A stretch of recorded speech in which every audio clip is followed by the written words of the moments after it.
Where your treasure is, there will your heart be also. God has given us unlimited treasures in His Word.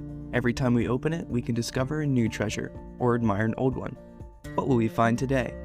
Here's Carla Early with Treasure Hunt in the Word.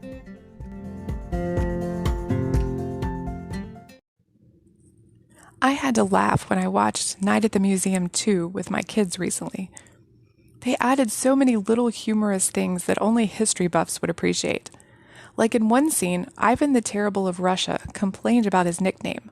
Ivan the Terrible, oh, he was so terrible. People call me Ivan the Terrible when the correct translation is Ivan the Awesome.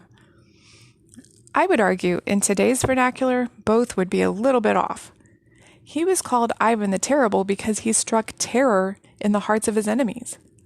But we use the word terrible now to mean awful, extremely bad, or incompetent. And the word awesome is used in today's society to mean extremely good, when it used to mean extremely impressive, inspiring great admiration, apprehension, or fear. So at some point, terrible and awesome were synonyms, yet we now use them as opposites. Sheesh, the English language, go figure. So when we use the King James Version of the Bible, we need to be careful about the wording. Some words just don't mean what they used to mean. In Nehemiah 1:5, when he prayed, the King James Version and several others say, Lord God of heaven, the great and terrible God. The New King James Version calls him the Lord of heaven, great and awesome God. Now, neither one really means awesome or terrible in the common vernacular. One translation says greatly to be feared. Another says awe-inspiring. Now, those sum it up a little better. Another time in Nehemiah, when he calls the Lord great and terrible, another translation uses glorious. I like that too. This combination of great and terrible is used throughout the Old Testament, but I first noticed it in Nehemiah. He started out his prayers with it, in holy awe of God's majesty and glory. He is to be worshipped and feared by all people, and his wrath is a good reason to fear.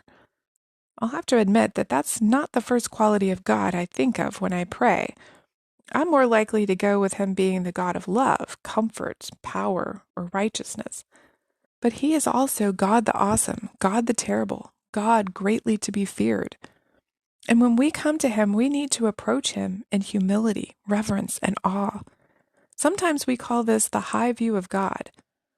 Omnipotent, omniscient, sovereign. We should never attempt to come to God as if we're equals. We're not, and we never will be. He's the creator. We are his creation. In both of the recorded prayers in Nehemiah, he identifies God as the awesome and terrible God, but also as one who keeps his covenant and shows mercy.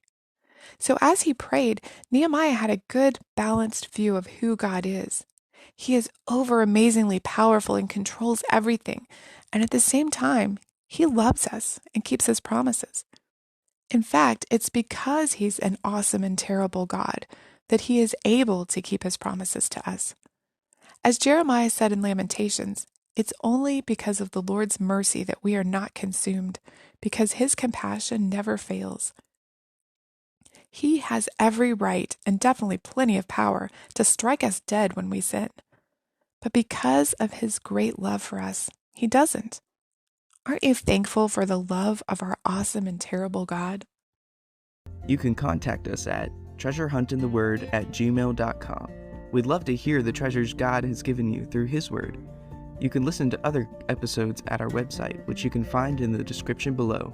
Thanks for listening, and remember, where your treasure is, there will your heart be also.